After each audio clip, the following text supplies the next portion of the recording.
हम पाकिस्तानी नहीं है। हम ये 10-15 हज़ार सरकारी अफसर जो हैं और ये जो जत्था बरदार आपने फोर्स बनाई हुई है उसके हाथे पाकिस्तान को यरगमाल बनाने दें और आप कहें कि इनको आज़ादी है, इनको हर तरह की आज़ादी दे दें, बाकी पूरे पाकिस्तान को जो है वो जहन्नुम में जाने दें। और वहाँ पर इनका लाशें गिराने का प्रोग्राम है। मैं दोबारा बता रही हूँ, हमारे पास ये इतलाएं पहले से मौजूद थी और मैं बार बार आपसे कह रही थी ये 9 मई पार्ट 2 चाहते हैं। अब ये इंटरचेंजेस को आग लगाना, पुलिस वालों को मारना, शहीद करना, इसी को तो 9 मई कहते हैं। और 9 मई क्या था? आपको भी कोई ना कोई सियासी लीडर पसंद होगा, आपको पॉलिटिकल पार्टीज के साथ एफिलिएशन मोहब्बत होती है, लेकिन मेरा सवाल यह है कि वो कांस्टेबल मुबशर जिसने अभी 10 मिनट पहले दम तोड़ा है, जो 5 क्रिटिकली इंजर्ड पुलिस एहलकार हैं जिनकी गर्दनों में गोलियां मारी गई हैं, जिनको बाजुओं में, जिनके पेटों में गोलियां मारी गई हैं, मेरा सवाल यह है कि क्या वो पाकिस्तानी हैं? क्या उनको भी जीने का हक है? क्या उनके बुनियादी कोई हकूक है? और ये जो लोग सब सफ़र करते हैं, ये सब कुछ बंद होने के बाद, करने के बाद, हम पाकिस्तानी नहीं है।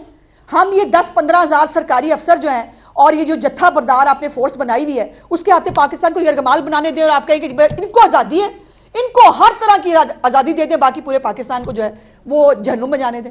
ऐसे नहीं होगा। और वो जो बुशरा बीबी साहिबा है जो इस वक्त सुल्ताना डाकू जो है वो प्ले कर रही हैं, उनको वेलकम टू पॉलिटिक्स मैं उनको कहना चाहती हूँ। और आप खुल के खेलें, वो भी खुल के खेल रही है, हमें भी खुल के खेलने में मज़ा आएगा। लेकिन अब ये मज़हब कार्ड और अब ये घरेलू कार्ड और अब जो है ना वो सियासत में नहीं है, वो ना करें। आज वो बाकायदा कंटेनर से खिताब करती हुई भी आपको दिखाई दी, मुल्क का रोना भी उन्होंने रोया और उन्होंने जो है वो पूरा बाकायदा पठानों को उकसाया कि जी वो आप पठान हैं, आप वापस नहीं जाते। मुझे तो तरस आता है, मुझे अफसोस होता है अपने उन भाइयों के ऊपर जिनके शायद ब्रेन वॉश हो गए या वो अपने सब्र कर चुके हैं अपने हालात के साथ कि 12 साल से उनकी वहाँ हुकूमत है, उनकी हुकूमत की। वो मुल्क तो बाद में देख लें, पहले खैबर पख्तूनख्वा का तो देख लें, उसका बेड़ा गर्क जो आपने कर दिया है। और खैबर पख्तूनख्वा के पूरे वसाइल के ऊपर वो शहजादी बन के जो है वहाँ से जुलूस लेके निकली हैं और बाकायदा वो जुलूस से खिताब भी कर रही हैं। तो वेलकम टू पॉलिटिक्स। मैडम ये बताइएगा कि कत्लेआम जारी है, एक सियासी जमात जो है वो कर रही है, तो क्या रियासत इतनी कमजोर है कि उनको कुचलने के लिए जो है वो नहीं सकती? और दूसरी ये कि क्या अब खुली छुट्टी देगी आपने पीटीआई को? देखिए अदनान साहब, गुजारिश ये है कि रियासत कभी भी कमज़ोर नहीं होती। रियासत रिटेलिएट कर सकती है जो वो चाहते हैं। उनका प्रोग्राम और एजेंडा ही है कि रियासत रिटेलिएट करे, रियासत भी गोलियां चलाए ताकि उनको लाशें मिले, हालात ख़राब हों। हम रियासत हैं, हम जिम्मेदार रियासत हैं। हमें ये उनका प्लान चूंकि मालूम है, मैंने आपको पहले भी कहा था, जहाँ से ये सोचना शुरू करते हैं हमें वहाँ से पता होता है ये क्या करने जा रहे हैं। और मैंने आपको आज सुबह भी कहा था कि इन्होंने आज हालात ख़राब करने हैं, वो आपने देख लिया कि जो क्रिटिकल इंजर्ड हमारे लोग हैं, जिस तरह से लोग अब मर रहे हैं। और अभी इनका तो एक जो है ना वो खरोश भी आ जाए ना किसी बंदे को, लाला लाला बैरून मुल्क अंदरून मुल्क, लाला लाला बैनूनी वो बुनियादी हकूक को ये हो गया, फलाना हो गया। अब यहाँ जो ये पुलिस वाले जो इनको मोक्कल तो नहीं मार रहे, ये गोलियां जिन्नात तो नहीं चला रहे। ये वही लोग हैं ना जिनको आप लेके आए हैं। और वो जिन्नात जो हैं वो ये अब ये मोहतरमा जो है ये मुल्क का रोना रो रही हैं यहाँ पे खड़े होके। और मेरे मियाँ जो हैं उनको हमने लेके जाना है, जैसे मियाँ जो है वो हमने पार्सल कराने हैं आपको, जो बेचारे किसी रोज़ा कज़ा होने पे जो है जेल के अंदर है। तो ये तमाम पुलिस एहलकारों का मैं दस्तबदस्ता गुजारिश करूंगी अपनी उन अदालतों से भी जिनको कुछ भी कर लें ये पीटीआई के दहशतगर्द, उनको नजर नहीं आता। वो इनको जो है वो बेल्स देने के लिए, इनको फैसिलिटेट करने के लिए तैयार होते हैं। ये जो मुबशर मरा है कांस्टेबल, किससे पूछें? ये जो 5 क्रिटिकली इंजर्ड हैं जिनकी गर्दनों पे गोलियां लगी, जिनके सरों में गोलियां लगी हैं, इनका खून किससे कौन जवाब मांगेगा? कोई है इनका जवाब देने वाला? और अभी भी आप कहेंगे कि जी वो बड़ा लीडर है, उसको जो है वो ये सियासत है?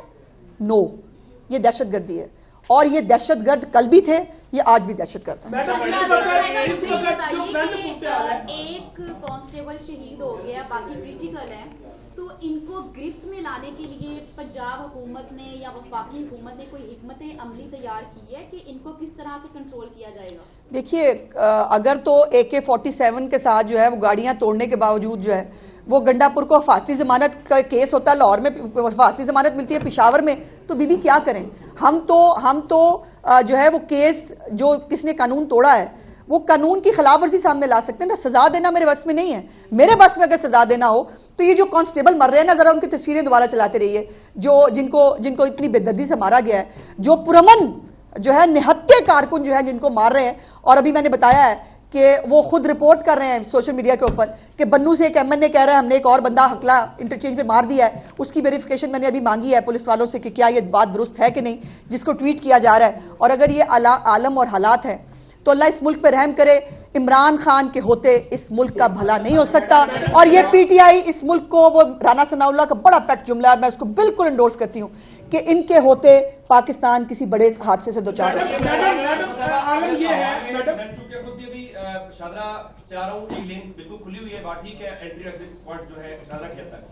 अगर लाहौर में और पंजाब में मामलाते जिंदगी बहाल है, जो आप वीडियोस के जरिए भी जाहिर साबित कर रही हैं, तो फिर तो इसका मतलब हुआ कि वफाक की और मुस्लिम लीग नून की, खासकर मोहसिन नकवी साहब की पॉलिसी नाकाम है। आपने प्रोएक्टिवली जो कुछ किया, शहरियों की मुश्किलात अगर ना करते तो फिर लिखने नहीं पीटीआई, फिर तो मुश्किलात आपने खड़ी की आसानी के साथ नहीं। तो कम से कम ये उमर साहब ऐसे नहीं, देखिए बात को लॉजिकली करते हैं।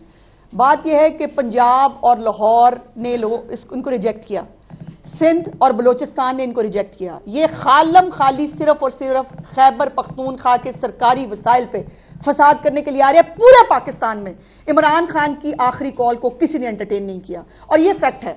अगर मुझे ये बताइए ना, ये इनके अपने लीडर, अब शेख इम्तियाज की सुबह आप ही ने बात की थी, कहाँ है वो, निकले वो?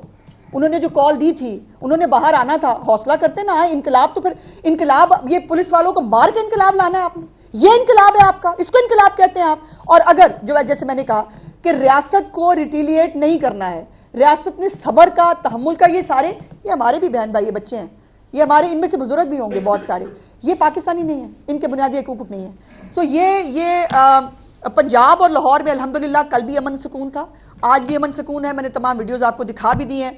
अब सिर्फ फसाद जो है वो अटक और जो है वो फेडरल गवर्नमेंट के बीच में जो है वहाँ हो रहा है और वहाँ पर इनका लाशें गिराने का प्रोग्राम है। मैं दोबारा बता रही हूँ, हमारे पास ये इतलाएं पहले से मौजूद थी और मैं बार बार आपसे कह रही थी ये 9 मई पार्ट 2 चाहते हैं। अब ये इंटरचेंजेस को आग लगाना, पुलिस वालों को मारना, शहीद करना, इसी को तो 9 मई कहते हैं। और 9 मई क्या था?